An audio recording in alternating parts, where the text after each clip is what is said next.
how it feels to use Bai. Oh my god, my box arrived! Yay! It's like Christmas, but it's stuff I really want! Bai.jp makes it easy to buy from Japanese websites, so I can purchase things not available in America, and nothing beats the feeling of a box arrival day. Sign up for Bai using the link in the description and get about $20 of free shopping money. Do it!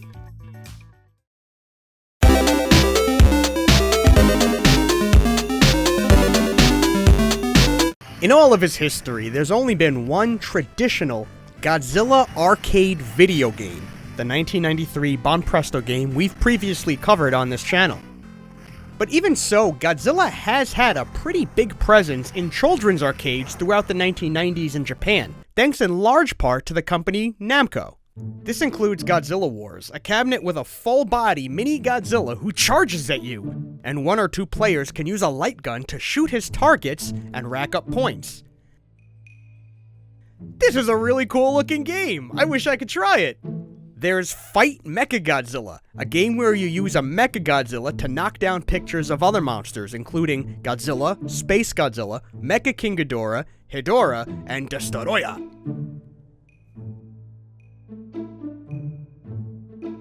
There was a game called Duel, Godzilla vs. King Ghidorah. In this game, a small King Ghidorah descends on Godzilla, and you gotta hit a button so Godzilla can whack him in the face with his tail. Give him 6 good whacks and you win!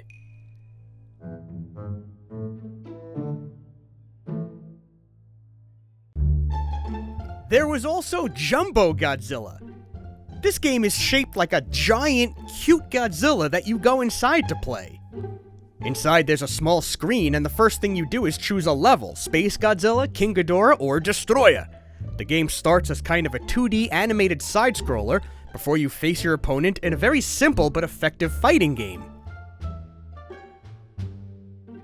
Meanwhile, the Godzilla you're sitting in shines bright lights and rocks around.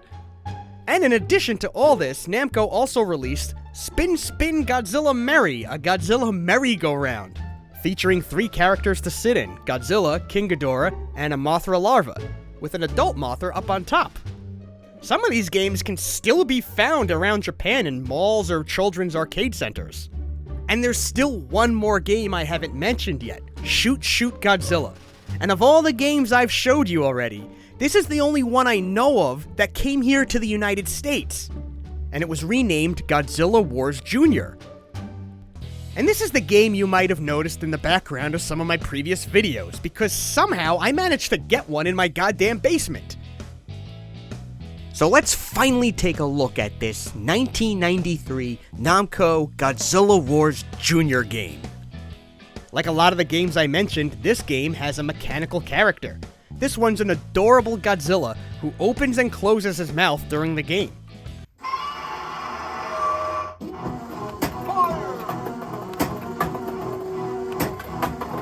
Your job is to use this maser cannon, and as the directions say, shoot bombs into Godzilla's mouth. The bombs in question are actually ping pong balls.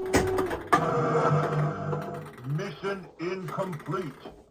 So to launch the ball, you hit this big, irresistible red button.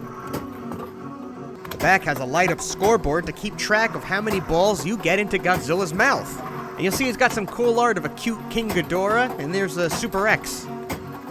If you time out your shots right and you get 6 balls in his mouth during the time limit, you win! And Godzilla does a little dance.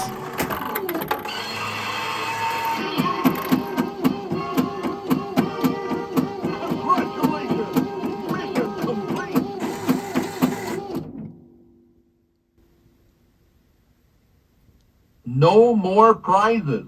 Please call the attendant. Oh yeah, my machine has 0 tickets in it, so it has nothing to dispense when I win. And these machines were available as ticket dispensers, or some of them gave prizes. I like this little comic strip here. Oh, Godzilla is coming! Everyone's freaking out because an adorable Godzilla just appeared, so they throw what looks like a yellow jawbreaker into his mouth. Maybe he'll choke to death. Godzilla farts and you win! And if we look at this version of the cabinet where you can win a prize, there's a little extra art down here of Mothra carrying the prize bubble over. But this whole comic strip took place on a film reel, which an audience is watching, so you see it's like a movie connection, which is cool, except I don't think this audience is enjoying the movie. Look at this guy up here, he's really pissed off. If you play this in an arcade, where one game costs $0.25, the whole experience kinda goes fast. But when you get to play it for free as much as you want, it's not only really fun, but it's kind of addicting.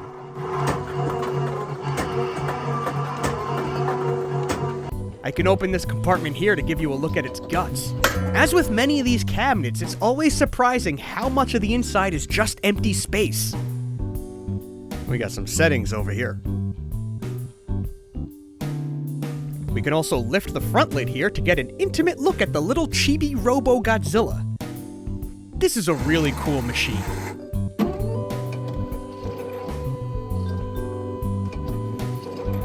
Godzilla Wars Jr. would pop up in America wherever you'd find games like this. Chuck E. Cheese, maybe even your local arcade. From time to time I hear about one that's still out there. But the fact is, this cabinet is going on 30 years old already.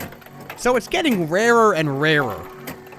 There's usually a Godzilla Wars Jr. cabinet available to play in the game room at G-Fest in Chicago. In fact, that's where I first played this. If I ever saw this as a kid, I honestly don't remember it. It's not the rarest thing in the MI basement, and it's not even the most expensive thing, but it definitely commands a lot of attention when you enter the room, and it sure is a good conversation piece.